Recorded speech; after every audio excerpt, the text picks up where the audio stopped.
No rabble-rousing speeches today, people. Let's just jump right into it. Welcome in once more to the dungeon of the Doctors of Doom, where I am your host, Alex the Shark Sparks, and with me is all... Where? Oh, I guess the Eagles offensive coordinator, Mitch, just run the ball black. Couldn't be here today, I guess. We don't know where he is, but good news. The Chiefs special teams coach, Vinny Zebra Stripes Santucci, is in the building. So say hello to all the Splunkers out there, Vin. Woo, what's up, Zebra Stripes fans? I was kind of hoping Mitch was going to be here because it's like one of my favorite things to do to roast him. But, we might as well just roast him about the fact that literally 24 hours ago he asked when we were recording this.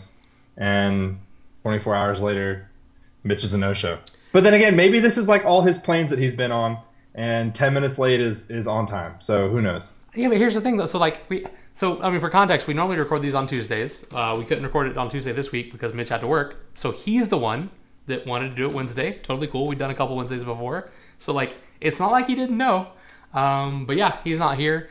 In his defense, he was late to the first episode, and he'd been on time for 17, 18 straight. So, kind of sad to see that streak break, but I guess we're back to the old Mitch for now. Hopefully everything's okay with him, but...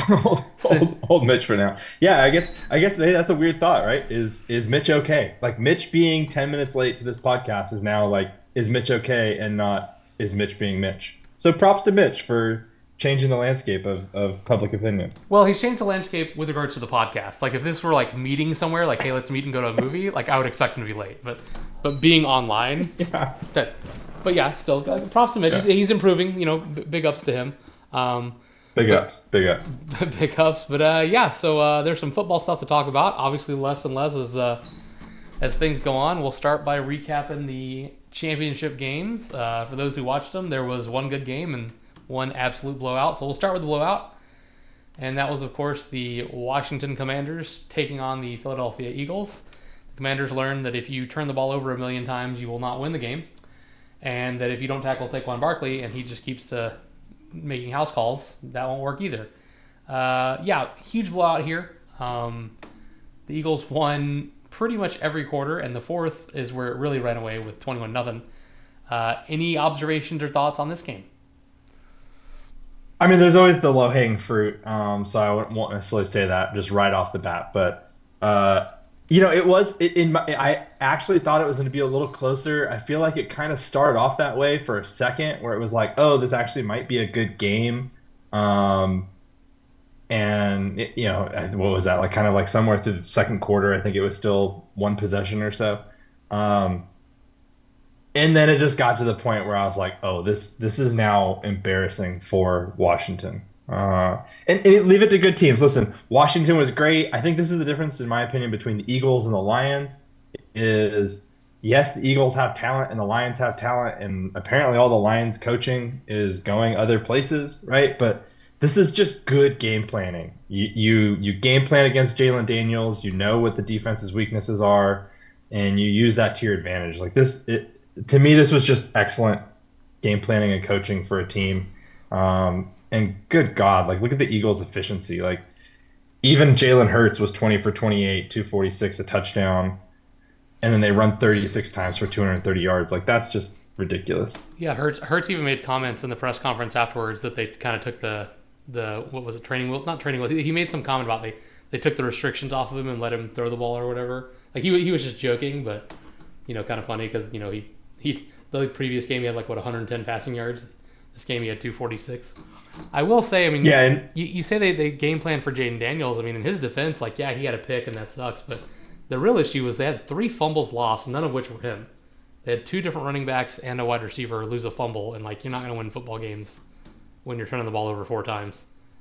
So, anyway, yeah, those fumbles were bad too, especially the kickoff return fumble. Is there anything worse in sports than a kickoff return turnover, fumble? Either onside kick or a fumble. I'm going to go with kickoff return fumbles. Maybe a botch punt. That's pretty bad. But a kickoff return is you literally just gave up points, and now you're giving the ball back on your own 20 or 30 yard line, guaranteed. Well, it's also the worst because I don't know if there's something worse. Especially with the way the rules are now. You just have to not catch the ball and you get it on the 25, right? If you just don't catch the kickoff, you get the ball on the 25. So the fact that you turned it over because you caught it, that's the literal that's the worst, right? Because the worst case scenario if you don't touch the ball is you gain 25 yards. So because you've touched the ball, you've now given it over to them. And like, even in best case scenario, you get the ball at like the 28 after your return. So it's like you wagered 3 yards versus a turnover. It's almost to the point where it's just not worth fielding kickoffs anymore, which sucks because like it used to be fun to watch, Devin Hester back in the day. But yeah. Yeah, Anyway, no, I completely agree. And I did go and look really quick. At one point the game was, 14-12. So there were times where it was close there in the second quarter, and then Hurts scored.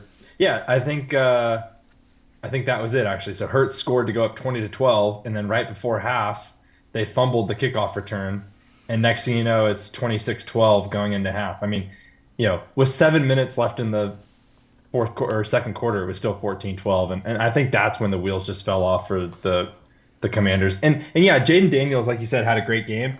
I think where Jaden Daniels has excelled this year is, the Cliff Kingsbury is kind of a little bit of a dink and dunk and then hit you with a couple big plays. And looking at 29 completions for 255 and like what his wide receivers did, like if my tight end has 11 catches for 104, like I dinked and ducked my way to 255 yards. Like you have one big Terry McLaurin play for 36, but largely kept the wide receivers in check for what they've been doing all year. And I think that more goes to the game plan against the Washington offense versus having guys like Quinion Mitchell and Darius Slay and Cooper DeJean in your secondary. yeah, I mean, even if they hadn't turned it over 4 times, I still think Philly was the favorite, but they're just not doing themselves any favors. But the bigger issue, I think, more so than the Washington offense, like the offense, I think the Washington offense was fine other than the turnovers. I think the issue was just the defense could not stop Philly's run game at all. Like not just Saquon, right? Like Saquon had not 1 but 2 massive carries. Look at these numbers. Will Shipley had 4 carries, 77 yards. Like what? Like In garbage time, yeah. You know what I mean? So like, Yeah. you can't let that happen. So yeah, they just the D was lacking, and that's all there is to it. Not a lot to say there. I mean, rookie QB, they played well.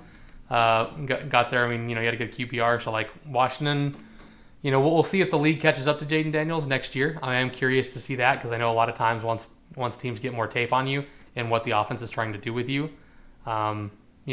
he did get to keep Kingsbury. There was some speculation that Kingsbury might take one of these open coaching jobs. He didn't, so they will keep the same OC. But yeah, we'll see if he takes a step back, if the league catches up to him, or if he really is that good. 'Cause, I mean, the easiest example is Robert Griffin III, right? Like RG3, same exact team, right? He played for the Redskins at the time, but he played for Washington. Came in his rookie year, he was a world beater. He was never the same after that because the league got up to what he was doing. So the question is going to be, can Jaden Daniels replicate this success next year after everyone's got him on tape for 18 games? And we'll see. Yeah. No, I completely agree. I do have a question though. Is there, and I'm going to preface this a little bit. So obviously Washington sucked, second overall pick, right? Draft Jaden Daniels. Is Jaden Daniels the best rookie quarterback that you either ever or that you can remember in recent memory? Because I'm looking at this, they didn't add anybody. If anything, they like randomly decided they hated Jahan Dotson, who was their wide receiver 2, possibly. Like even there were rumors his rookie year that he was going to be usurp McLaurin. I think they drafted him like 17th overall, and they trade him to the Eagles, and now he's like a nobody on the Eagles.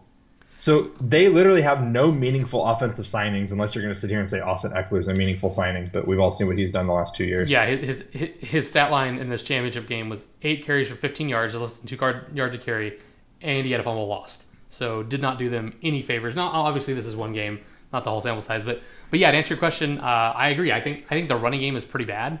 Brian Robinson was fine in fantasy because he's very touchdown dependent. Austin Eckler was medium at best.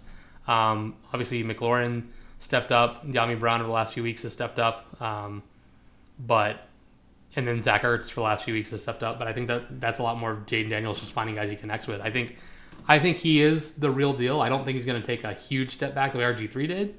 Because like you said, I think they had nothing and he came in and made a big difference. But the counter argument of that is the Cliff Kingsbury effect. I've said this before about gimmick offenses. I don't think gimmick offenses work long term. Now, I'm not saying that's what this is, but when you look at Kyler Murray, everyone thought he's going to be great with what he did with Kingsbury in the beginning, and then he's been pretty bad since, right? And then, okay, well, Jaden Daniels does great. Is he going to have a couple of good seasons with Kingsbury, and then the league catches up to it? Kind of like with Auburn when we had Malone. Gus Malzahn as our offensive coordinator. Like the first year, we went and not undefeated. We went and won a natty, like because no one knew what he was doing, and then the whole league caught up to us. Right? Most teams don't regress after. Most college teams don't get significantly worse after winning a national championship. Like, yeah, you have to restock on players, but like that was in the beginning, and we just went downhill ever since. And the same thing when we brought him back to be the coach instead of the offensive coordinator a few years later. This first season did great, and then they caught up to it again because it's a gimmicky offense. Now again, I don't think this is gimmicky as what Auburn was doing, but I'm just saying like it could be something like that where he takes one of these running QBs. Not that Jaden Daniels can only run, but what I'm saying is like one of these mobile QBs, multi-skill set QBs, and puts it to work until people catch up to it. So we'll see. That DP has just heard apologize. That was Mitch saying, "Oh shoot, yeah." He just realized that he's late. So we'll see if he shows up. Let's move on to the next game. Unless you got anything else about this one. No. Yeah, I mean, I have another take that I'm sure Mitch will probably bring up when he hops on. So we can move on to the next one. We don't know when that's going to be. So go ahead and give me your take while we're here. No. I think it's kind of a bigger take. Let's talk about the next game and we'll circle back. All right. The next game was the good game, unless you're a Bills fan, which, this is now the fourth time the Bills have gone down to the Chiefs in the playoffs, the same way they lost 4 Super Bowls in a row. Bills played relatively well. They just couldn't get the job done. There was that one really questionable call where the Bills went, well, first of all, they went for it on 4th down when they should have just taken the field goal. So that's one thing. But even if you say they should have gone for it, you had one ref mark it forward progress, got there, the other ref say no. So then they went to booth review, and the booth review went with no, even though both the announcers as well as the official that was on staff for CBS, he used to be head of officials, he's not anymore, he works CBS. He said it would have been him, he would have given the first down. So interesting that there was once again a really questionable play call that had a huge impact on the game. What did you think about this one? And welcome in the Eagles OC is here. Kellen Moore himself. Kellen, say hello. Hello, bro. Oh my gosh, I set my alarm for a nap, and that didn't work out well. How's everyone doing? Hello, podcasters. I mean, we're good. We're 23 minutes into this shindig, so we're going strong. We're now talking about the Bills Chiefs game. So since you're here, I'll let you give the first take. What's your take on the Bills Chiefs game? Oh, that was sad. I don't know. That one was sad to watch. Like out at the end of it, what was it like? 3 minutes down. They're down 3. They have the ball left with like 2:48 or whatever, and they couldn't even get a field goal out of it. That was not how I expected that to end. Yeah, it was one of those things. Like there really isn't a universe where like the Chiefs should have been a better team than the Bills this year or the Ravens by any means.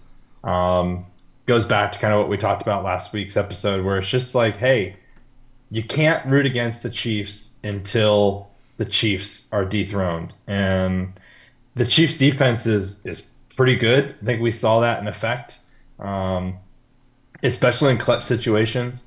And for me, I know like a lot of the talk has been about the refs and stuff. Watching the game, I really didn't get the feeling that the game was highly decided by refs. Like, yeah, there's questionable pass interference calls or face mask calls, but like that's like when you look at it in slow motion, you break it down. You're like, yeah, it was questionable. Oh, yeah. And full disclosure, I was stirring the pot. Just for clarity, I do not think the refs affected this game. Oh, no. Okay, go ahead. Yeah, I didn't get that impression anyways. But like that's kind of been all the talk all week. Like, and if you turn on social media, it's always that. And yeah, it does seem like a lot of calls go in the Chiefs' favors, right? But even the first down calls that they were talking about, like where did they get it? Did they not get it?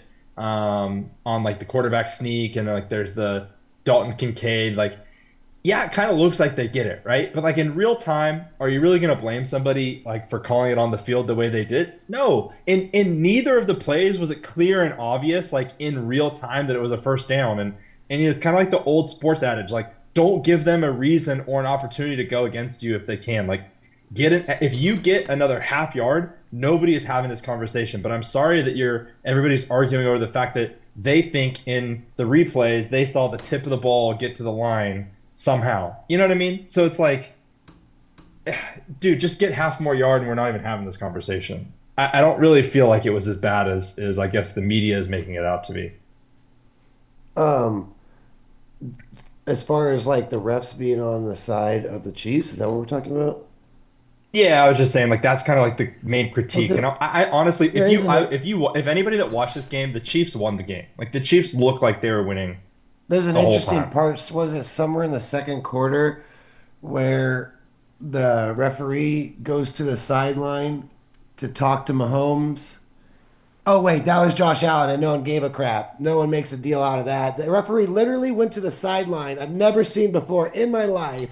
Went off the field. Josh Allen is sitting on the sideline bench. The ref goes over and talks to Josh Allen after the series, after the play. If that happened to Mahomes, everyone would be crying, cheat, cheat, cheater, cheater, cheater. The ref literally walks to the Bills sideline and talks to Mahomes. Talks to Josh Allen Yeah, on the but you know what that bench. was, right? Because I did see a post about that, but you know what that was, right? He was getting on to Josh Allen about some stuff that he had said. It doesn't matter that way that looks or No, doesn't no, look if it I totally happened to agree. the The optics Chiefs. there, the optics there is bad, but I do want to point out, I did see a post about that, but yeah, just maybe if the Bills win that game, it's a little different, But but that's what I'm saying is no one cares until it's Mahomes. And the other thing too is like it's just getting disappointing to me. It's like the Ravens can wave their oh we have the best offense banner, and the Bills can wave their like oh we were the team that should have won banner, but the Chiefs actually do win all those games, and they do it different ways. It's just getting impressive. I mean, to quote the Christopher Nolan Batman movies, you either die a hero or live long enough to see yourself become the villain. Right. And the Chiefs were the hero because they were taking on the evil empire of that cheater Tom Brady and the Patriots. And then once Tom went on and retired, and then Patrick got to get his dubs, and everyone was for him. Everyone loved the first Chiefs Super Bowl, and everyone loved the second Chiefs Super Bowl. But there's two things that are working against him. One, people are getting tired of it. And two, they're not as fun to watch anymore. Now, I will say in this game, and that was one of the things I've been knocking them before all season, they did not look good offensively. All season they looked bad on offense. This game they didn't. And look, maybe they were just holding back. I don't know, because Travis Kelce got shut down again, and they are missing their number one wide receiver, and Pacheco didn't do anything. But offensively, they still looked fine against a Bills D that's quite frankly been pretty up and down over the last few weeks. So, I mean, they were better and more fun to watch in this game. But yeah, I mean, the Chiefs went out. The Chiefs had a turnover. The Bills didn't. The Chiefs still won the game. I mean, the Chiefs were the better team. That's kind of all there is to it. They didn't look like it most of the season, but they were in this game.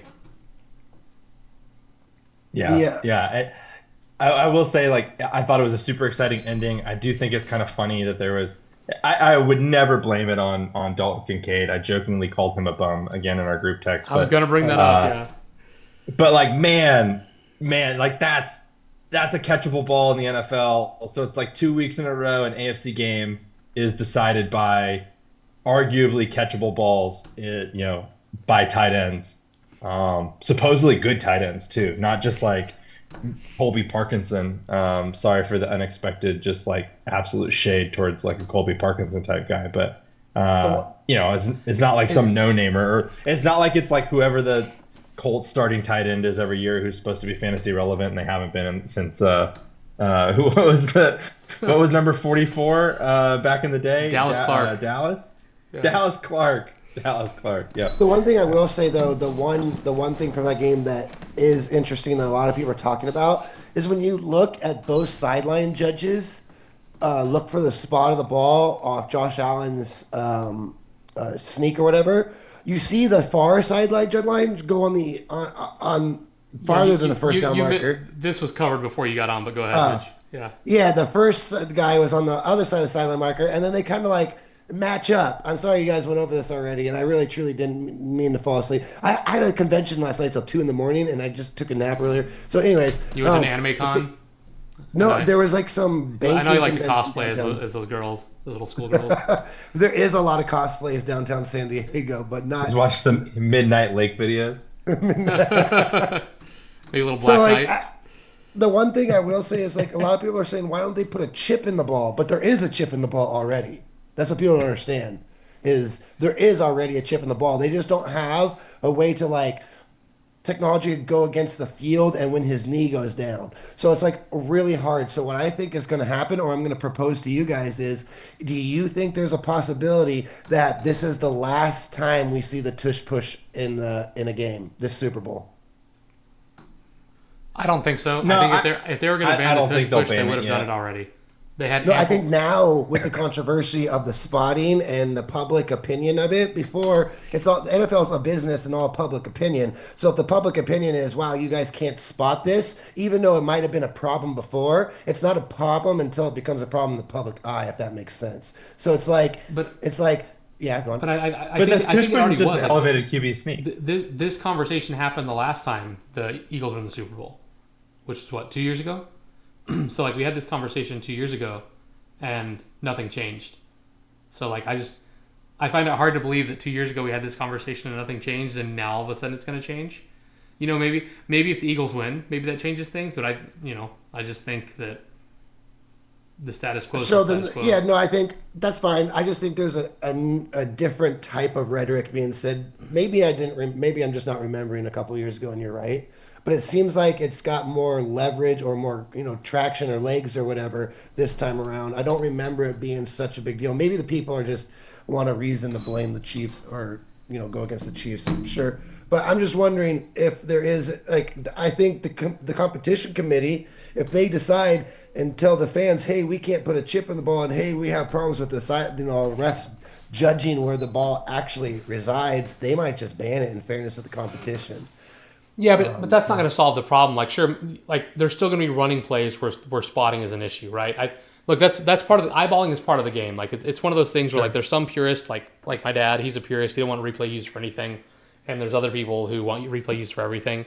And I don't know what the correct middle ground is, but at the end of the day, like Vinny said, they had an opportunity to go kick a field goal to tie the game. They could have gotten an extra half yard and wouldn't have made a problem. Or like I said, they could have just kicked the field goal there and not had to go for it and give up the momentum. So there were a lot of things that could have gone differently. Anytime someone tries to blame one play, same argument I made with Mark Andrews. Anytime you try to blame one play, it's like, well, the rest of the game still happened. This is a 60-minute football game. If a single play is all the difference in the game, then you're discounting every other play. Like, yes, that's the one. That one stands out because had they converted there the way the offense was going on that particular drive, it may very well have led to a touchdown, which changes everything. But then maybe instead of kicking the field goal, the Chiefs score a touchdown on their possession. And then it's like there's a lot that could have gone differently. I don't know, because at the end of the day, they didn't get the job done and they needed to, and that's all there is to it. One last interesting thing I'll say about it is they changed a lot of their rules, like especially the whole kickoff thing is completely changed over the last 5 years because their stats say that's where the most injuries and significant injuries happen. Right. If their data comes out that the concussions on these tush push and the injuries are, they'll just use that as their excuse why they're changing the rule. Oh, we're not doing it anymore because we're doing it because it's safety of the game. So like I don't know. But have there been any significant injuries on a tush push play? I think there is the left guard got pulled out a couple times in the Eagles game or whatever. Mekhi Becton, I think, as a review for concussion. He was only out for a play each time, so I'm not sure exactly, but they could just make that stuff up and be like, I didn't know. Speaking of injury, like that's kind of one of the reasons why teams like Baltimore bring in like Mark Andrews or the Chiefs will bring in Kelsey or Gray to do it.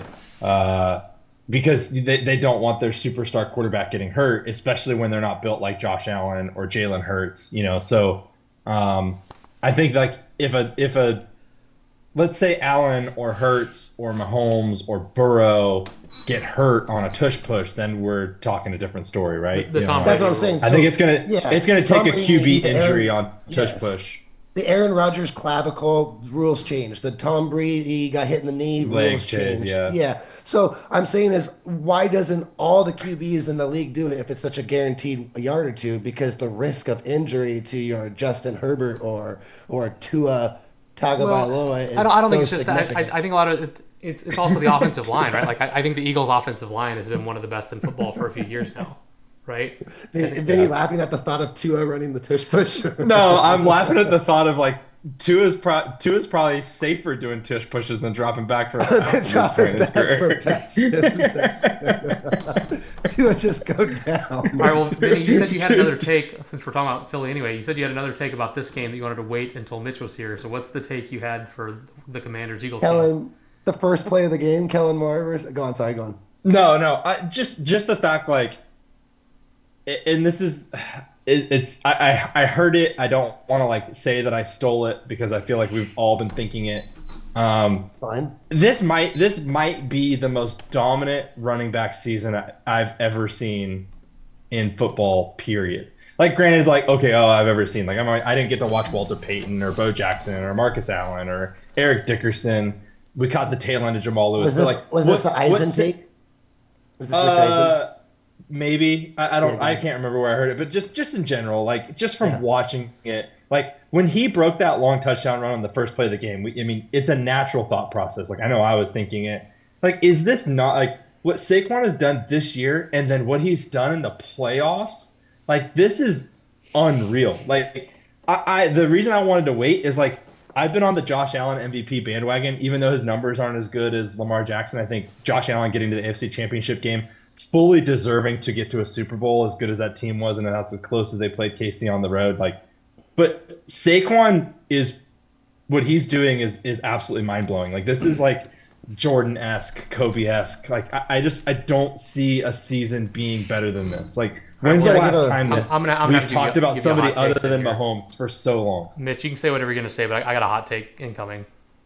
Okay, so mine might take a second, so don't forget your hot take. But the thing is, like, I was watching on the NFL Plus. They do all the football guys dissect a lot of action, plays, and they pretty much do the whole game.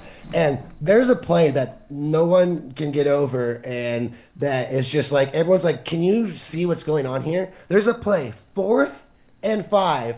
All the experts, LaDainian Tomlinson, Michael Irvin, all the guys they have the experts on the network are like, this is a hard count. This is a hard count. This is a hard count. Jalen Hurts walks up, does a fake hard count, snaps the ball, and throws a fade down the sideline on one of the best corners in the NFL.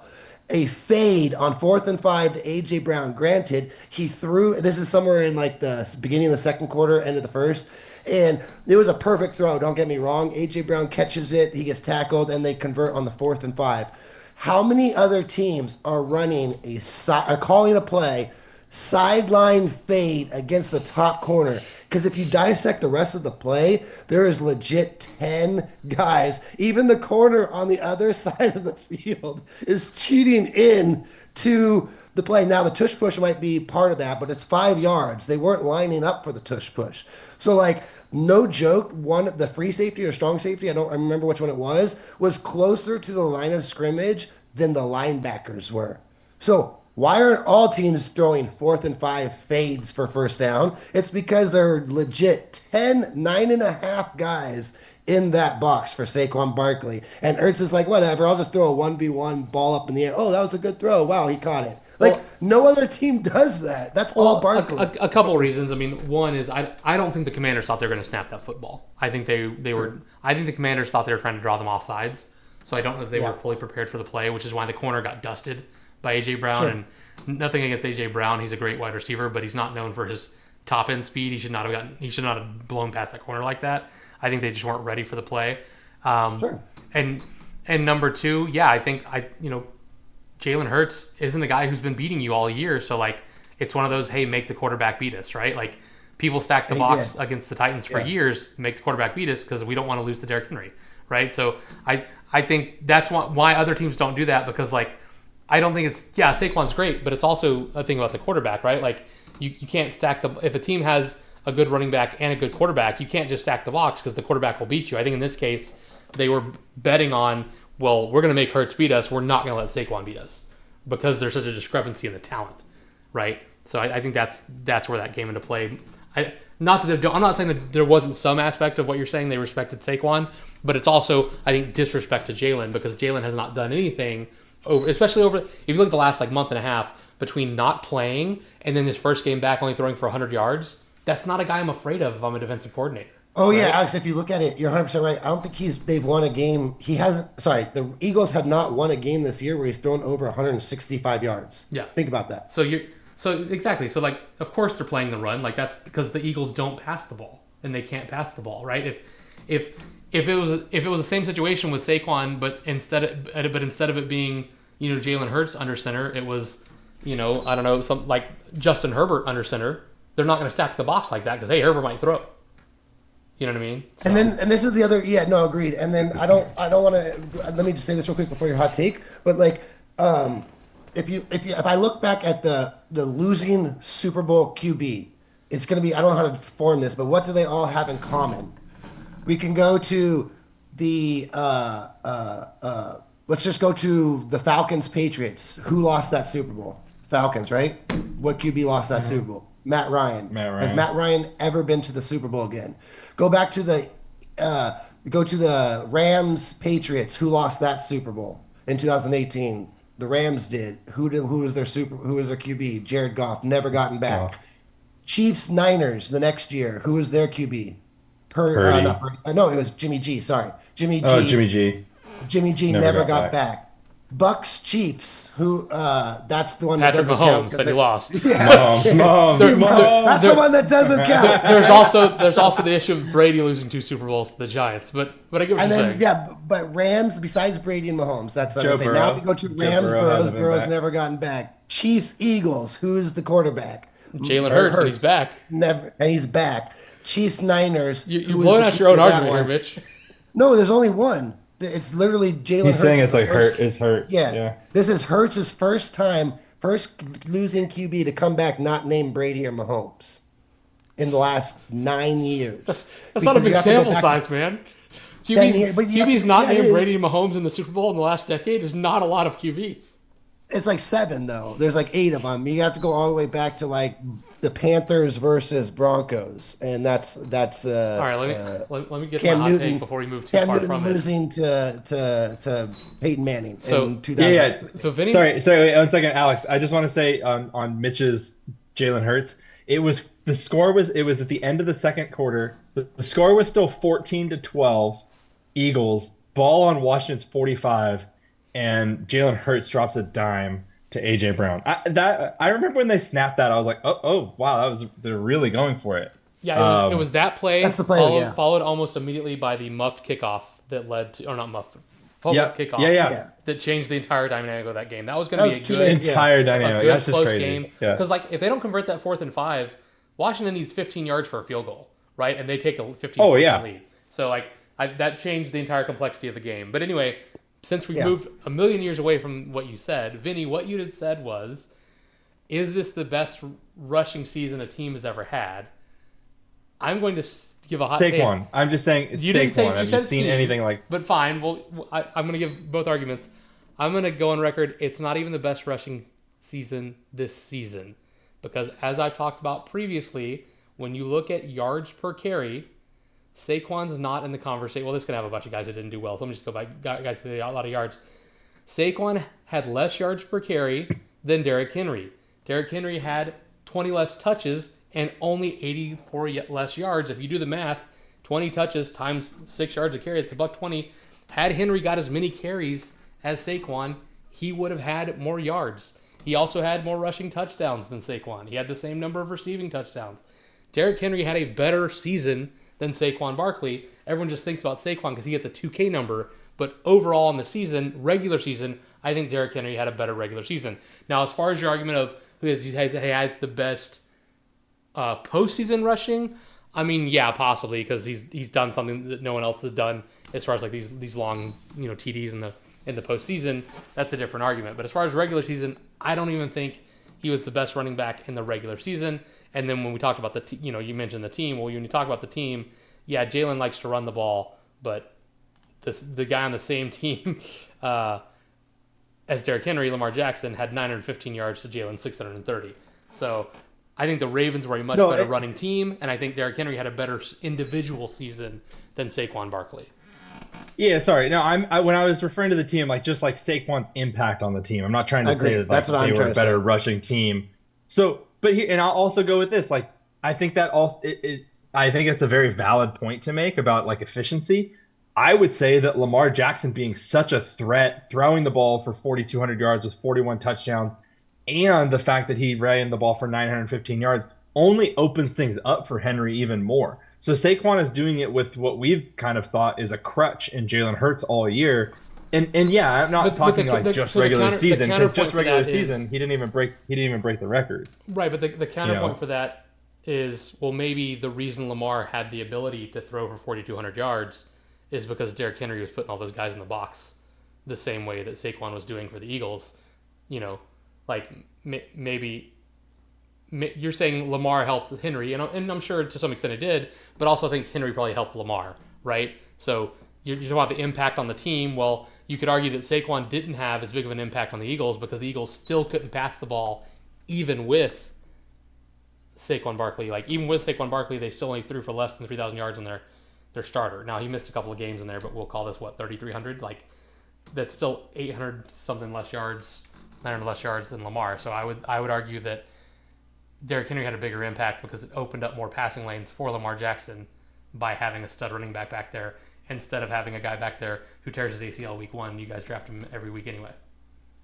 And also I'm not to, but my maybe it's just my brain, but like I'm looking at Mel Kiper's and a lot of mock drafts. Like, did Saquon like enable running backs to be drafted in the first round again? Well, let's see how many running backs get paid. I know what you're saying, Alex. Derrick Henry, obviously, like quietly or whatever. You're just like, so we could throw Henry in here too. Did Derrick Henry and Saquon single-handedly get a lot of running backs paid this offseason? Will a running back finally go back in the first round or top first round? And it's like the thing that oh my God, what's his name? The guy who used to run the thing with Gruden on the Raiders. He used to be your guys' GM. He does a lot of news. He does the Monday Mayock. night games. Mayock or whatever. He said specifically that the way the GMs are looking at it now is you don't want a good running back, you want a home run running back. So it's like the Barry Sanders effect where you go 2 -2 262, 4 yards, 8 yards, -2 yards, 100, whatever. Like I know a 100-yard run's ridiculous, but I'm just making so like you do that. Well, the Lions GM apparently has said Gibbs was our attempt at being a giant version of Barkley. Barkley on the Giants was we wanted Barkley's version of him as a running back, but we didn't know how to get that guy, so we went and drafted Gibbs way too high. And everyone, if you remember that, criticized the Lions for going Gibbs too high. So now the question becomes is, can you get a home run hitter that you can put in your backfield that could be your guy instead of just hitting the big play like a big deep pass? And so maybe Saquon single-handedly brought running backs into that. We'll see. We'll see how many running backs get paid. Because remember, no running back could get paid the last 2 years. Like not is like you would have to beg the GM. So I'm very interested to see the residual effect. Let alone if you and I or Alex are correct about statistically the best or whatever. Let's just see what the ripple effect is, and that'll be more telling of what the GMs thought. Another reinforcement of my point about who had the biggest impact on their team. So Saquon, this is last year's stats. Last year, Lamar Jackson threw for 500 less yards and ran for 100 less yards. So the production of Lamar Jackson went up in the passing game and the running game, having Derrick Henry there. For sure. Jalen Hurts threw for 3,800 yards as opposed to the 2,900 this year. And again, even if you add some yards for the games he missed, that's still going to be roughly, 3,300, so another 500 yards less. So he threw for less yards. So, like, Jalen Hurts was less productive with Saquon there. Now, you could say it's because he didn't need to be, sure, but, that's not having an impact on the team. I think Derrick Henry being in the backfield impacted that team in a better way. It was one of the greatest offenses we've ever seen. Unfortunately, they came up short in the playoffs, so they didn't go very far, but regular season-wise, that was one of, if not the greatest offense of all time. Yeah, you could also argue that you, offensive line last year was better with when they don't have Breen in the spot for Kelsey. I'm not sure how old Kelsey was, but DeAndre Swift couldn't even sniff these numbers. So it's like I wonder. We're going to put. Oh, is this the birthday boy? Is this the Miles? birthday boy? Oh, happy birthday! Are you there, Miles? Hello? Hello.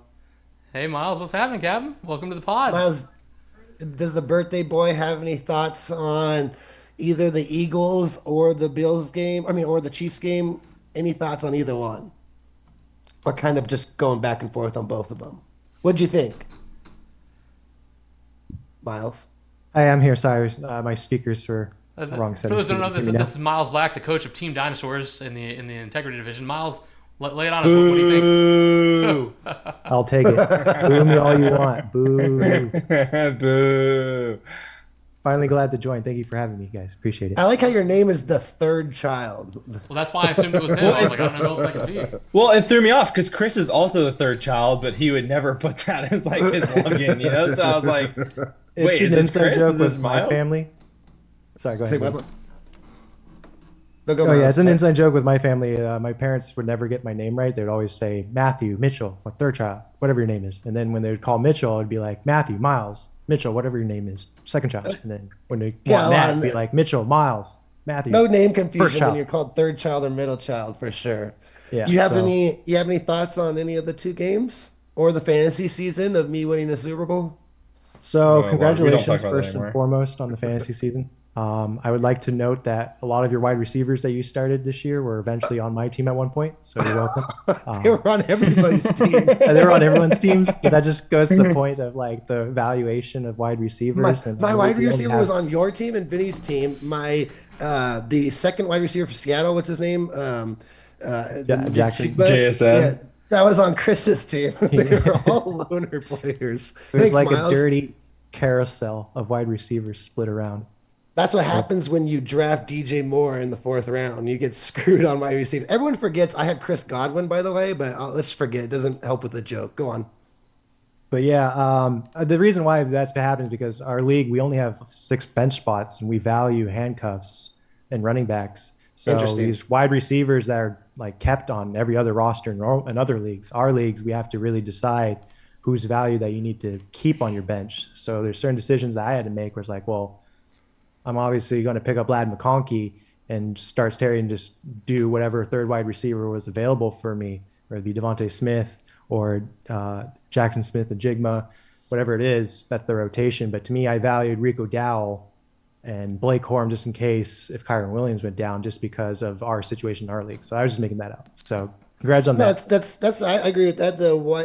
Because of the return of the running back, the importance of the roster spot on your team would probably go to a running back this year instead of what's his name, the second Addison or Najigba. No, that's fair. That's and it happened to Austin. I mean, I know we keep bringing this up on the podcast, poor Austin, but the value of the running backs, he was early on. He had to go with the running backs that were doing well, and Chris Brown hadn't even really ran for like 3 weeks. So yeah, no, that does happen. Yeah. Anyway, So- to get this conversation back on track, so we're just about to start talking about the Super Bowl matchup. Miles, do you have any predictions for the Super Bowl, Eagles-Chiefs? Yes, I have Chiefs winning it over the Eagles again. right. I think it's going to be a close game again. Chiefs have done it 13 games, 12 games, whatever it was in the season, where they've won by less than one possession or less. And they Yeah, just it's keep 12. It's getting it 12 done. games this year, 17 games in a row, or not It's in a row, insane. but it's 17-game streak, brother. That's absolutely insane. Yeah, that's And I understand there's been controversy with refs calls. I felt like it kind of went both ways for the Bills and Chiefs in those games. Clearly, in my opinion, Josh Allen got that fourth down conversion, and they didn't give it to them. That probably shifted the momentum. Maybe Josh Allen could have closed it then, and maybe he would have got his first upset. But all in all, I thought the games were fair balanced. Even the Commanders, I thought they had a chance if they just didn't turn the ball over so much. They kept it close relatively in the first half. sure. But kind of shot themselves in the foot. No matter how good the Eagles' running game has been this year, I think the Chiefs are just going to hold possession, dominate. I know the Eagles' defense is rated number 1 on the year, non-fantasy, but in real football terminology. I just can't see Andy Reid, the first 10, 15 plays, his scripted plays that he normally comes out to, the Chiefs are going to take a lead. Eagles are going to come back in the second and third quarter, and then it's going to be a close game. It's going to come down to the fourth quarter where who do you have the ball last? And if it's Mahomes, it's hard to really bet against Mahomes. Yeah, and I also think that the Chiefs' defense has been pretty good this year, and Steve Spagnuolo has been a great DC. If he can take away Saquon, and that's not an easy task, but if he can take away Saquon and make Jalen Hurts beat you, I don't think Jalen's done enough to prove that he can, other than that one throw we talked about earlier. But that's all on Saquon. I think Saquon's the true MVP this year because of the line. The line of scrimmage is where the Eagles win the ball. They have a great defensive line and they have a great offensive line. They move the scrimmage yards, and then when you have a home run hitter like Saquon Barkley, that's what makes Jalen Hurts better. And that's what makes A.J. Brown being able to get those one-on-ones, which he should never get one-on-ones. And then Devontae Smith is also getting one-on-ones. So they really have a lot of decisions to make. But I think Spagnuolo is going to have a game plan to really disrupt shut down Barkley in the offensive line. And so he's going to make like Jalen Hurts beat him. That's what I think too. So I could propose this to the group, all three of you. I know Alex called it pretty accurately 2 weeks ago, where he said that one turnover is going to hurt you, and then fast forward a week later, even the Commanders extra one turnover, even that if they didn't fumble that kickoff, it could have been closer. So let's get a little more specific. What if you think because I know you said there's going to be, whoever has the ball last. I agree with that too. But let's try and pick, if I pose it to the group, and I'm putting you guys on the spot, but what do you think if there's one play, one person more specifically, or one event, like what do you think it's going to come down to? Do you think it's like, it's just going to come down to can Jalen Hurts beat the one-on-one coverage on the outside because they're blitzing the whole time? Or what is it, like what matchup? Is it going to be? Special teams. It's going to be special teams, you think, the difference of the game? Yes, Oh, wow. There's going to be a special teams play where the Chiefs do some sort of trickery conversion, or the Eagles try to do trickery, and Chiefs stop it fail, and just and set the up Chiefs don't. Mahomes. Yeah. All right. So the difference of the game is going to come on a special teams play. I like that. I like that a lot. I think it's going to come down to, can Jalen Hurts be medium? He doesn't have to be good. He just can't be bad. I think if Jalen Hurts can be medium, the Eagles can win this game. If not, it's The gonna be one the thing Chiefs. I will say, Alex, 2 years ago, Jalen Hurts was probably the MVP of that game. I know they gave it to Mahomes. Right, but Jalen, okay, yeah, look, sorry.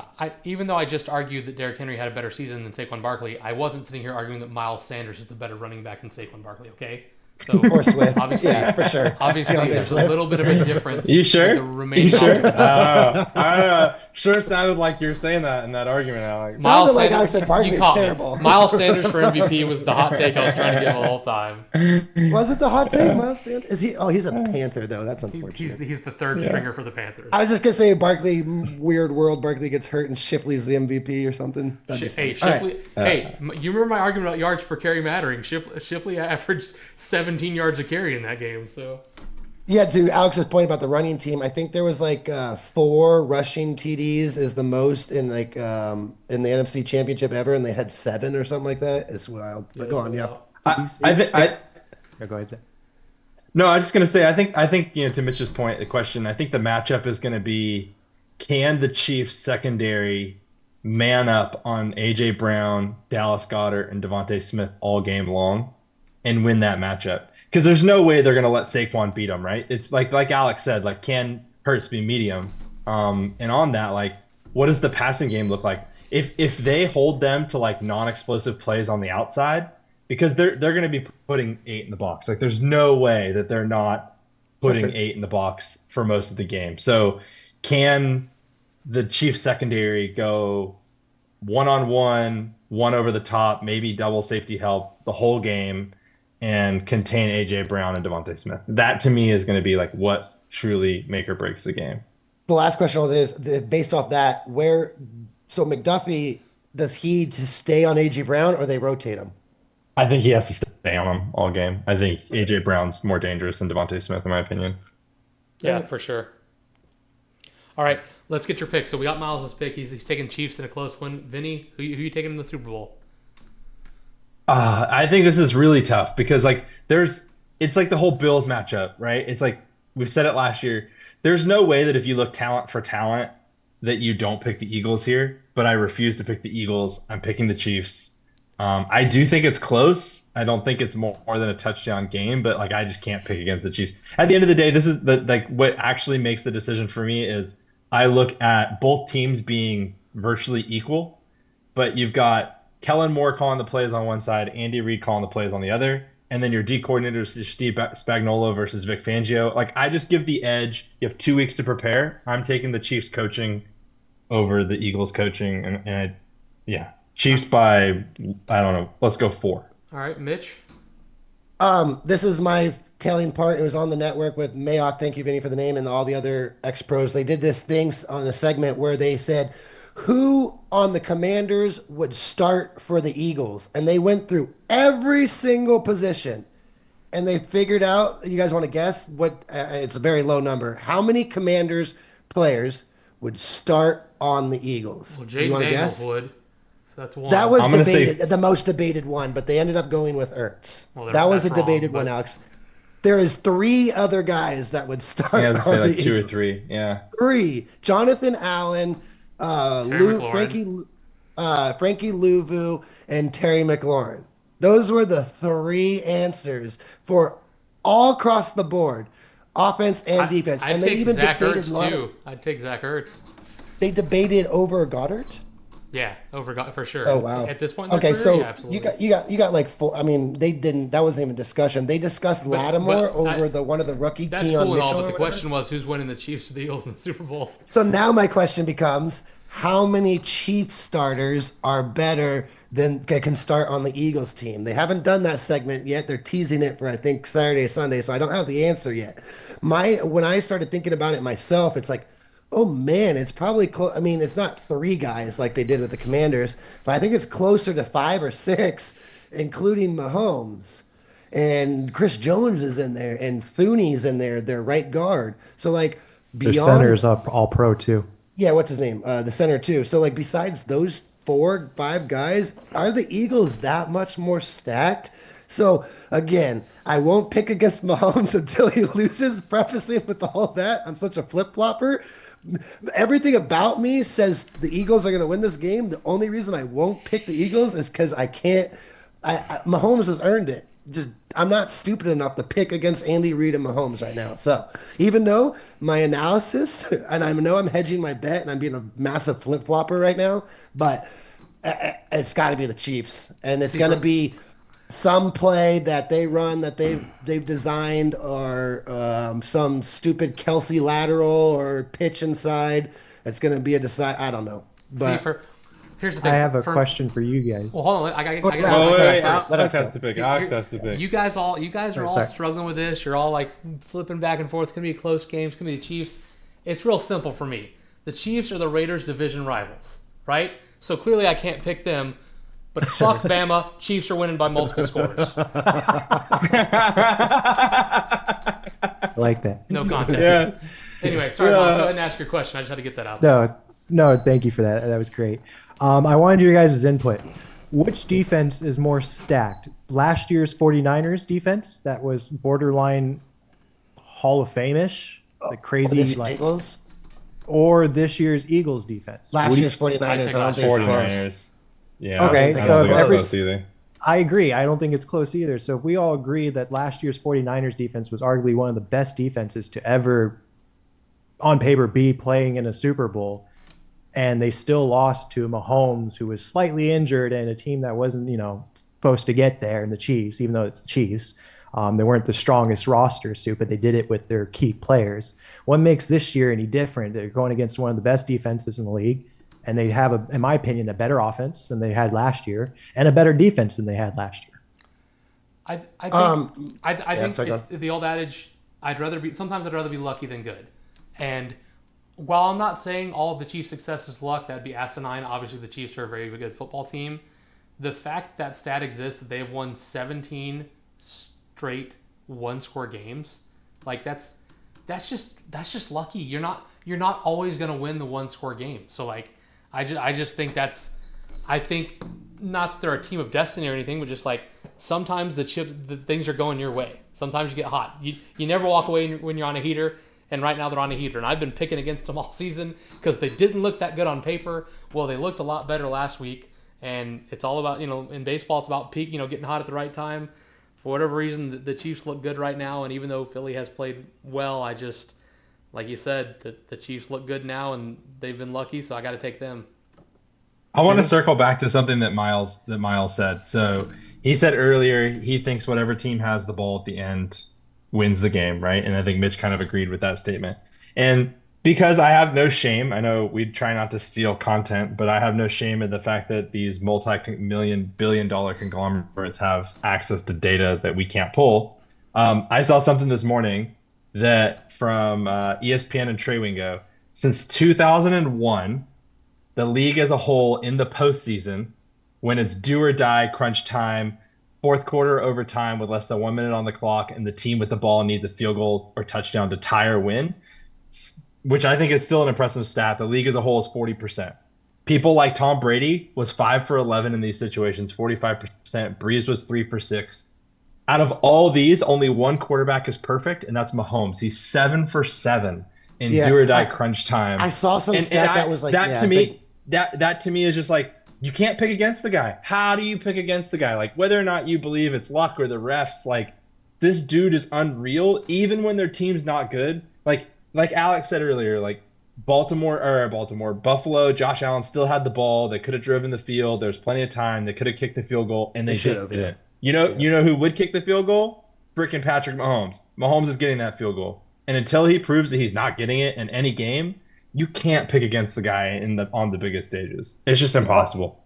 The one thing I'll say back to Miles's point is between the 49ers and the Eagles defense, that's a great point. So I get that. But here's the answer. I don't know if Christian McCaffrey and Purdy did a good enough job limiting Mahomes. So I just looked this up right now. He had 14 drives in that game for a total of 68 plays, so, and 35 minute possession of time. So basically, I don't remember that, but that means that the Chiefs had the ball that whole game, and the Niners were on defense that whole game. So I guess my answer would be is can Hurts and Barkley mitigate or limit the amount of drives, possession, and plays Mahomes gets? If you bring that number under 68 and maybe down to like 10 total drives in a game, which is the average for other teams, then maybe you might have a chance. But if you're going to give 30 minutes plus possession time to Mahomes, it's GG, and there's nothing your defense can do. So I guess my answer is can Hurts and that offensive line be better than Purdy and their offensive line was? And I'm hoping the answer is yes.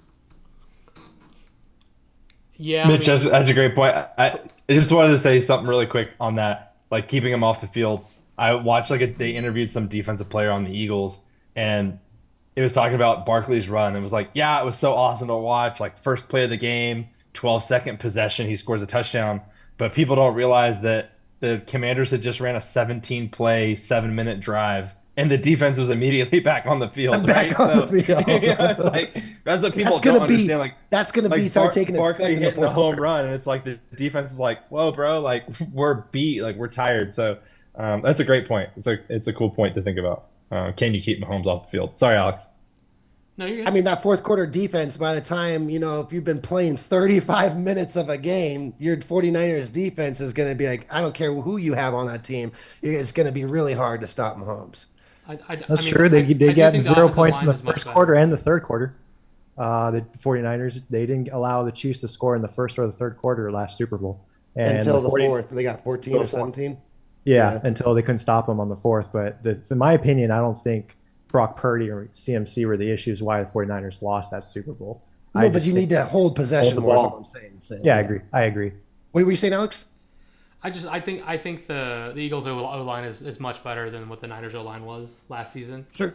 Um, and I kind of made this point last time. Some QBs just don't show up in big games, and Brock Interesting. Purdy, he's been great in the regular season. He has not showed up well in the playoffs. Now some of that's because of injuries and whatnot, but he hadn't showed up well in the playoffs. So, so far Jalen Hurts has done what's asked of him in the playoffs. So I do think they Good have a point. better chance from that standpoint as far as like the two teams. I think the Eagles from this year could potentially have beaten the Niners from last year in a playoff situation, just because Jalen Hurts does. Not only does Jalen Hurts have playoff experience, he has big game experience, he has winning national title experience. He also has choking in a national title game experience, and that's something he never wants to do again, right? Like for those who don't follow the college football, he got benched to the half in the national championship game after being the starter all season because he did so poorly. In comes Tua, and Bama wins from a massive comeback. So, and then the rest is history. He had to transfer and go to a different school, whatever. But so I think the Eagles have a better chance than the Niners from last year would have. That being said, I'm still picking the Chiefs. Yeah. I mean, the three. I mean, the what is the Mahomes narrative? I mean, we could say this, but if the Chiefs do win that, I mean, just like the NFL is like, how does this guy before the age of 29 have this many accolades? It's wild. But yeah, that's different time, different discussion.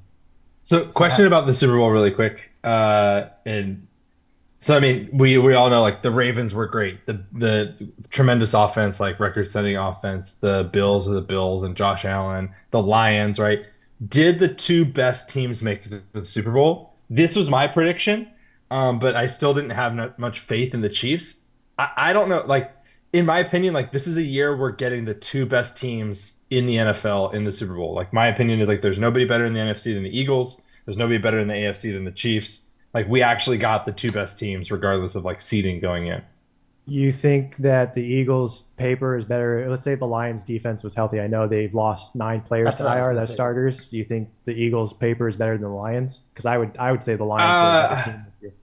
I mean, I don't know, but I mean, I think like I can't answer that. Like I think if you have Hutchinson and I don't necessarily think that they were the better team like from the beginning of the year to the end of the year, but I think currently the Eagles, I would put the Eagles toe to toe to the Lions at that point. Yeah, I think the Eagles have better star power on offense to make up for what they don't have on defense um, against the Lions. I would say that to me it'd be a toss up, a coin flip between the two. But at this stage, like the Eagles have not lost outside of having Kenny Pickett as their quarterback and losing to three to the Commanders since their bye week.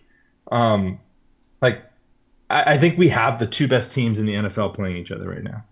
For sure. The most amount of Pro Bowlers went to the Lions and the Ravens. I don't know if that really counts for anything, but I mean, they had 9 Pro Bowlers, the Ravens.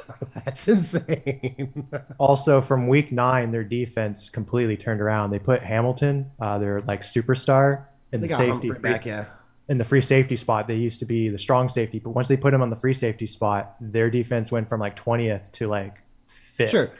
Sure. I'm just saying though, yeah. And but again, the Ravens had 5 losses on the year and they can't beat the Bills. They would still have to play the Chiefs. So I kind of agree. I think you really might be the two best teams. Maybe not the two best teams on paper, but that doesn't matter. Well, I yeah, when you do. have Andy Reid, who's done it in Philadelphia, but just couldn't get over that hump, and now he went over to Kansas City, and then they drafted up to get Patrick Mahomes. There's just Well, not getting too off huge, topic, huge but they should have won that Super Bowl. T.O. played on half a leg and they almost won that game. But broken yeah, broken ankle too. Yeah, broken ankle. Yeah, that's crazy. But yeah, yeah. that just Well, shows how good of a coach Andy Reid is. It's just like you so we're get trusting that. Andy Reid and Mahomes, even though they don't have the same team on paper as the Ravens or the Bills. Sure. Yeah, But absolutely. they could still be the better team. That's an interesting question. Yeah. Sure. I mean, no one snuck in. I mean, what would anyone be upset if the Commanders snuck in? Would anyone be like, "Oh, we didn't get the two best teams in the NFL"? I don't know. That would have been history. I probably Yeah. I wouldn't have liked it. I wouldn't have cared. I mean, it would be fun to watch. I think it'd be a great matchup, but I wouldn't think that the Commanders were like a Super Bowl deserving team. Does that make sense? Gotcha. Gotcha. Yeah, yeah. By the way, the Cowboys had 6, the same as the Eagles, Pro Bowlers. So that's there goes that. Just to let you know.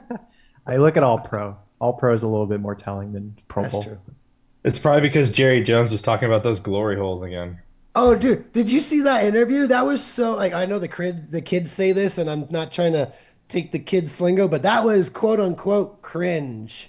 That was so cringe. Like Okay, he, I'm not trying to be like trying to derail it, but like he's Schottenheimer's like talking about his father, and then Jerry Jones literally goes, "Yeah, my dad died too," and started crying. It's like, wait a second, is this real life?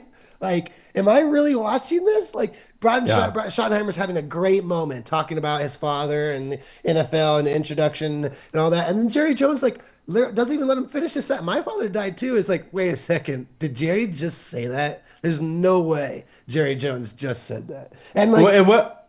yeah, Yeah. What was the exact quote? Like, it's not all happiness and glory holes. yeah, Like it's all. what? Like, And then it's just so true. People, I think Legendary. it was Dan or someone said like that press conference was Jerry Jones introducing Jerry Jones as the head coach. That's what happened. yeah. Okay, what's more cringe? Jerry Jones like interrupting and then what he said, or the Liam Cohn trying to say Duval during his press conference? Because I already think the Jaguars are going to be complete ass based on just the way he said Duval in his press Oh, conference. I think I didn't know any really thing about Liam. I actually respected him a lot. The fact that if you can take Baker and give him a career, you've gained all the respect in the world from me. Trust me. So the fact that he did that interview, I was like, dude, this dude is corny as hell. Like the stuff he was like, oh, I was going to, but then I did research about head coaching jobs and I couldn't pass this up. I was like, well, if you did enough research, you'd realize that the Jaguars head coaching job is available every 2, 3 years. So like, Yeah. it's like well, that was the corniest thing I've ever seen. I was laughing, but the Jerry Jones thing was like hard to watch, And then he hits him with and he goes, Duva. dude. Oh, So I was like, oh God, this guy I'm needs to like, be fired. If I was Khan, I would have fired him on the spot. I'd have been like, I'm sorry, uh, you can't be here. You can't be here. Like, you obviously didn't you do research on this. Like, you're gone. I clearly have made a mistake, and you're gone. Like no joke. That's that interview where it's just kind of like just go give a roo-rah. Like I'm gonna help the city. I'm gonna just go give a roo-rah. What is he saying up there? Like what is all Like that? Dan Campbell gets up there at his hiring press conference and has like grown men crying and wanting to run through a brick wall. And meanwhile, Liam Cohn goes, Duva. Dude, and I did a lot of research on why I should become a head coach. It's like, bro, yeah, that was ridiculous. But the Jerry Jones thing is like honestly legit. Like back to when you're like 11 years old and your father makes a joke on the airplane and you're like embarrassed and you're just like, oh my God, just put your head down. And it's like that's the Jerry Jones press conference. It's just like, and then his son was like, oh, I don't like how everyone's criticizing about the Cowboys drought. And then he put in air quotes drought. And then the reporter, no joke, goes, your drought in quotes is quote unquote longer than I've been alive. That was the Jerry Jones's son. And he's like, oh, I don't like you guys, the media, you guys are all driving up this quote unquote drought. And the reporter's like, that drought been longer than I've been alive. And he's like 40 years old, a reporter, or 41. It's quite the drought. No, I think it's been like 30 years or something. Anyway, Oh, I forgot it was, yeah. running low on time here. Let's get to the last thing, which I'm gonna put it on Miles since Miles is here. Although Mike's muted, so I don't know if he's still in the room. But Miles, this is your first time on the pod. So is there anything you want to discuss? Anything you want to talk about? Anything could be about anything. Could be about NFL or fantasy or just something entirely separate. Floor is yours for the last 10 minutes. Could be about Mitch setting your lineup. Yeah, is there anything that you would No. like to discuss? Yeah, one of my favorite fantasy football casts that I like to listen to is the Fantasy Footballers. Yeah. Right after the off season, it's one of my favorite time to listen to the footballers. So right when real football playoffs start, they always do the truth episodes where they rank. They have the rankings basically on the year for quarterback, running back, wide receiver, tight ends, top 10, then 11 through 20, and it's called like the truth episodes of who finished where, and is like, is this actually where they really deserve to be ranked? For example, Bo Nix finished 7th on the list in a 4-point scoring QB leagues. But earlier in the season, the first 8 weeks, he was a QB 18. So it was like the truth, like where is Bo Nix fit into the next season? Is he a top 5 quarterback? Or is this some anomaly where it's just like, he's going to have some good games, he's going to have some rough games? Because looking from week 7 through week 14, he was pretty much a top 12, top 10. He finished in the top 5 2 times, week 8 and weeks 11. So it's like those kind of questions, like which quarterbacks do you think that finished in the top 10 this year? Lamar Jackson, Joe Burrow, Baker Mayfield, Josh Allen, Jaden Daniels, Goff, Bo Nix, Sam Darnold, Jalen Hurts, Kyler Murray. That's your 1 through 10 respectively. Which one of those quarterbacks do you think is going to repeat or is going to fall off?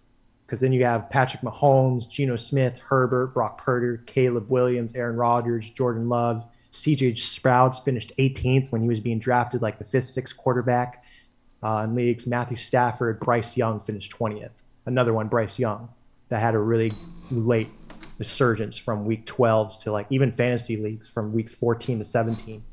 Bryce Young was pretty dominant.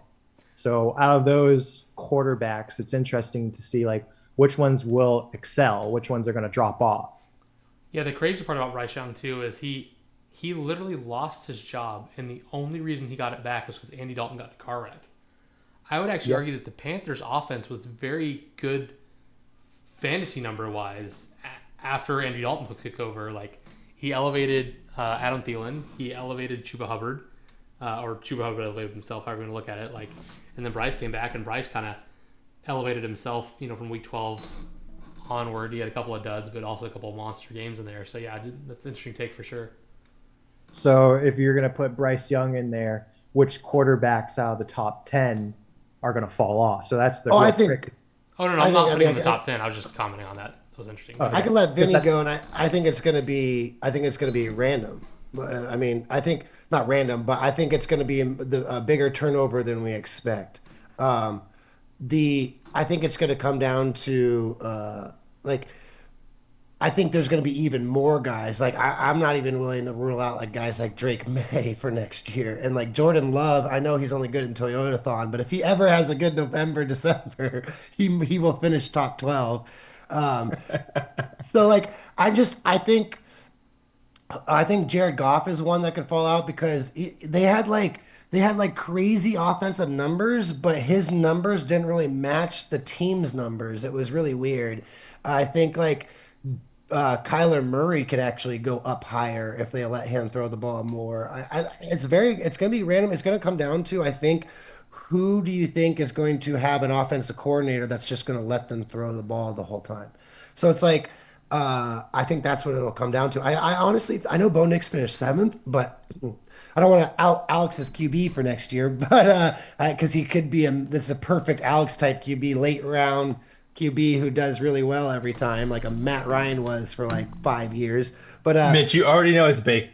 Baker's going to be like the 12th quarterback off the board, and Alex It's will be gonna like, be I don't Baker, know why everybody didn't take Baker. Exactly. Number 3 overall. I mean, It's he's Baker only led for the league in Alex. touchdowns 2 years in a row. Like, what's he got to do? See, there it is. Yeah, What's that's he what I'm gotta saying. do? Coordinators too. So I think it's going to come down to answer your question, Miles, the fantasy manager and their own personal preference. I think if you can grab everyone's QB rankings next year and put them next to each other, I think we're going to have a lot of discrepancies. Like if you put mine, Vinny, Matt, yours, Alex, all next to each other or whatever, I think it might look more different than it ever has before, as opposed to Vinny and I talking before this year's season, and we literally have the top 6 or 7 QBs ranked exactly in order.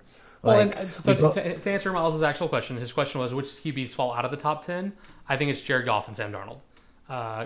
Goff lost easy. his offensive coordinator. That's going to change things. I'm not saying that Detroit is Baker going to did. be bad, but it was a hot take I had that they're going to come back down to earth. So I think Goff falls out of the top 10, and Sam Darnold just because we don't even know what team he's going to be on. He may be on a much worse team with much worse weaponry and a different offensive coordinator. I mean, he almost positively will.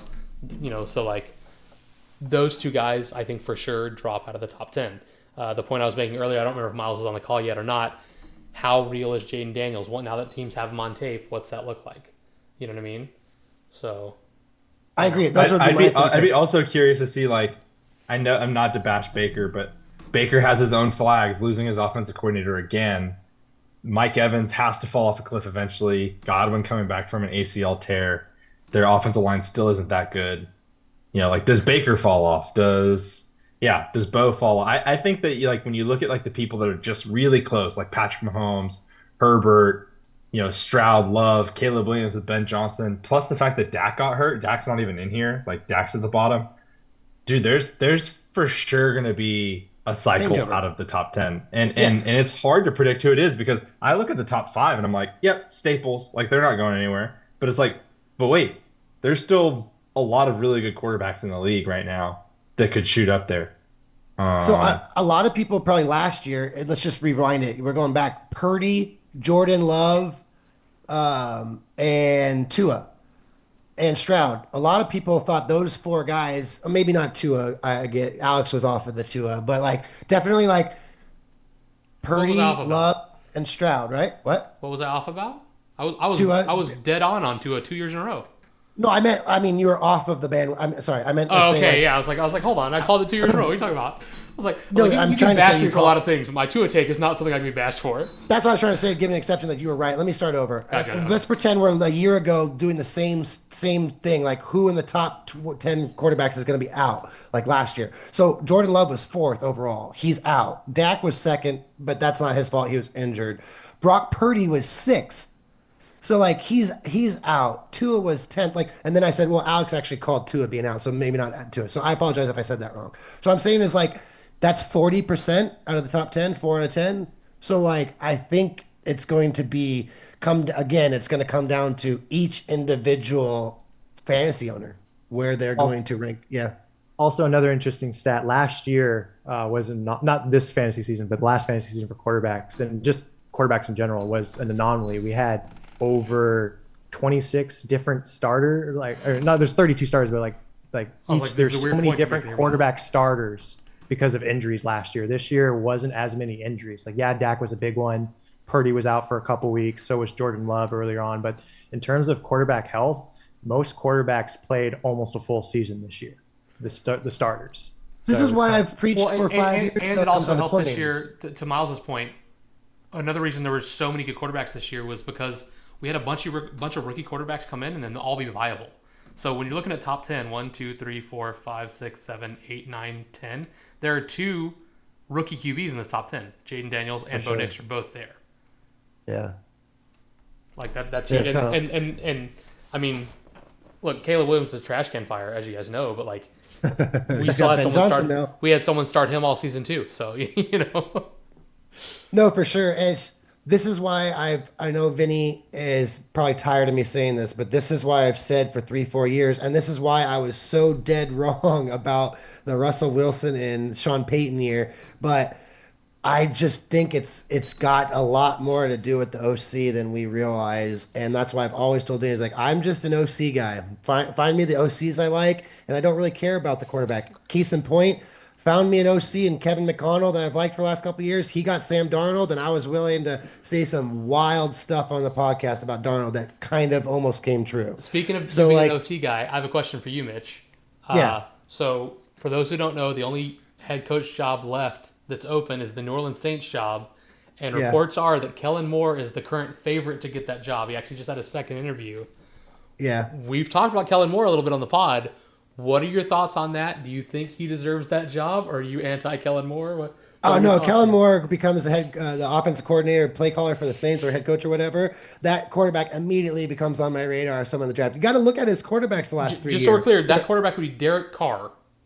No, as of right now, I think Vegas has Darnold the number 1 odds for week 1 starter. You can bet on who's the week 1 starter. So you would take the Darnold Kellen Moore combination.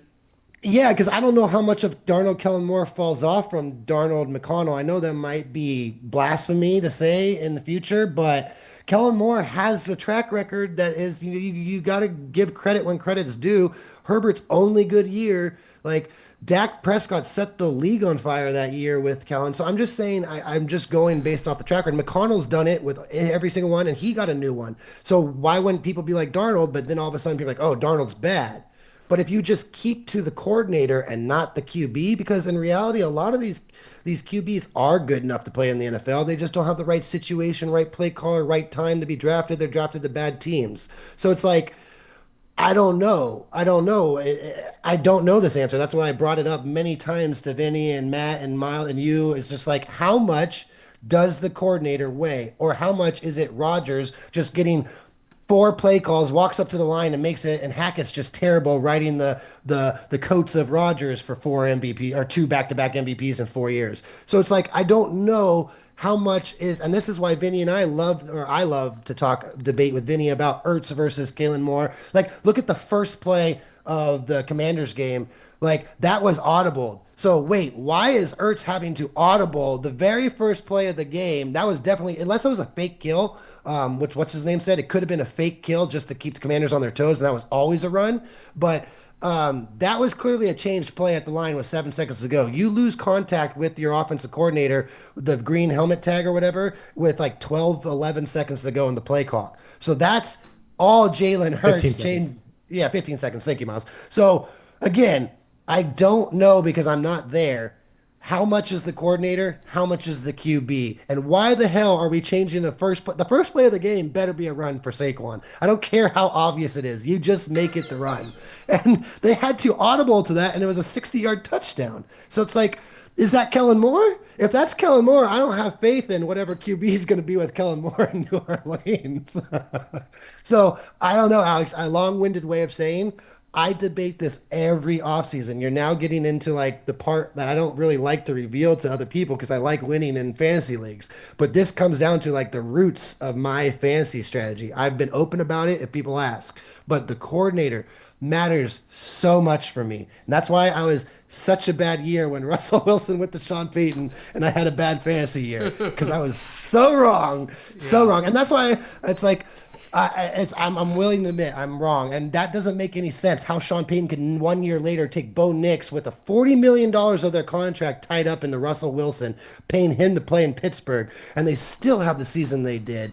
Like, I just it didn't make. Maybe that was all Russ. Maybe it was all Sean Payton. I don't know. But again, it comes down to a lot of times I like to ignore the name on the back of the jersey. There's really only 3 guys I pay attention to the name, and one of them's Rodgers. That's biased.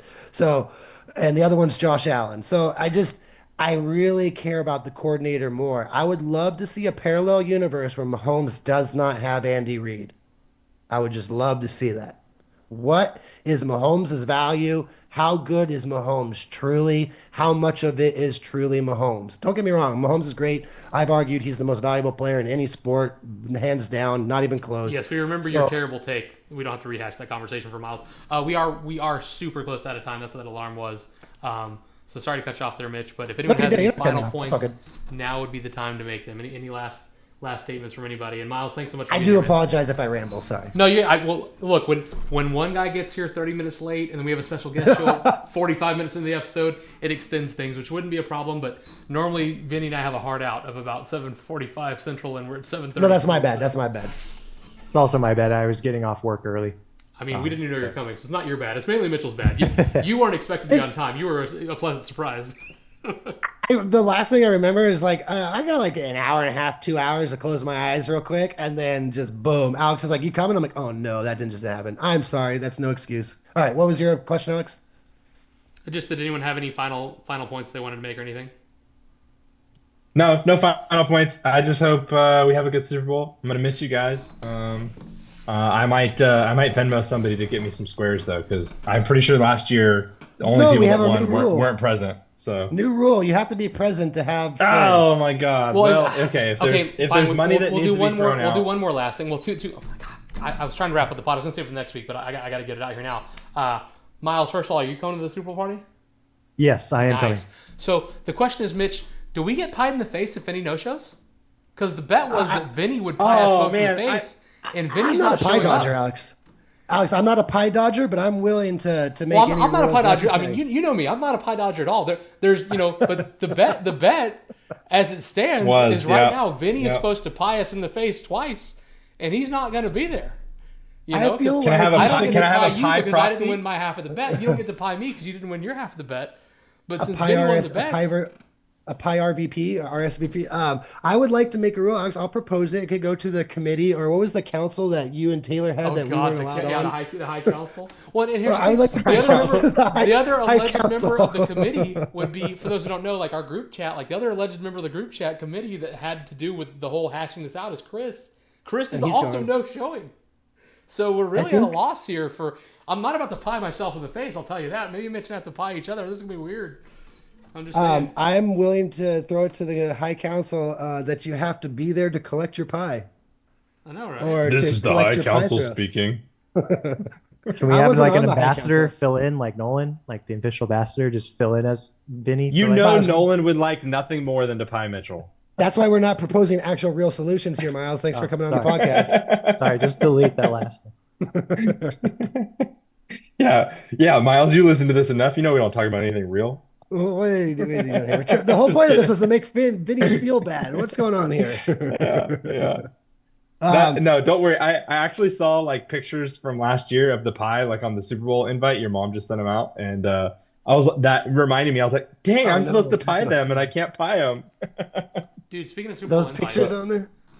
So mom texted me like yesterday, I think before these emails went out, frantically trying to get Luis's email, and like I just can't explain to her, like, it's a thing of the past. Like, I know that's weird, but just like people don't email me. I'm not gonna see it. You know what I mean? Like, no one uses that. Everyone's on their phones now for everything. Like, if it's important, call me or text me. Don't email me. But like, I don't know Luis's email. I haven't known his email for like 20 years. Because when's the last time I emailed anybody? When's the last time any of you guys emailed each other? And I'm not counting like sending the Zoom invite out because that's different. But like, when's the last time you guys actually wrote an email to somebody? Like that's not for work purposes, like a friend. I was just saying work. That's it. No, yeah, I do it for work all the time. Obviously, like for like personal text. Email. Yeah. No. So like, but I had to go and find his email. I was like, all right, and I was like, hey, is it still DJ 40 ounce? And no, it's not. He's got a real one now, but just like I don't know, man. Yeah, I'm looking at the is it picture still now. Fatal Falcon 3, Quetzalcoatl?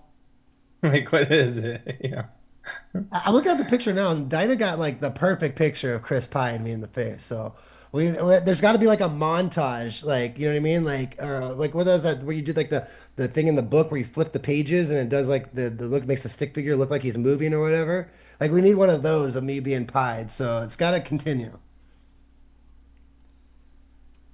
All right, well that's going to be it. Miles, you get the last word. Anything you want to say before I close the door here? Thank you guys for always having a competitive fantasy league. Looking forward to next year. Yeah, I can't wait. Everyone have a great time. We'll be here next week. I don't know I don't know about what we'll talk competitive. about, but we'll come up with some topics and see you guys next time. Peace out. Say goodbye, everybody. Adios. Being nice. Hello.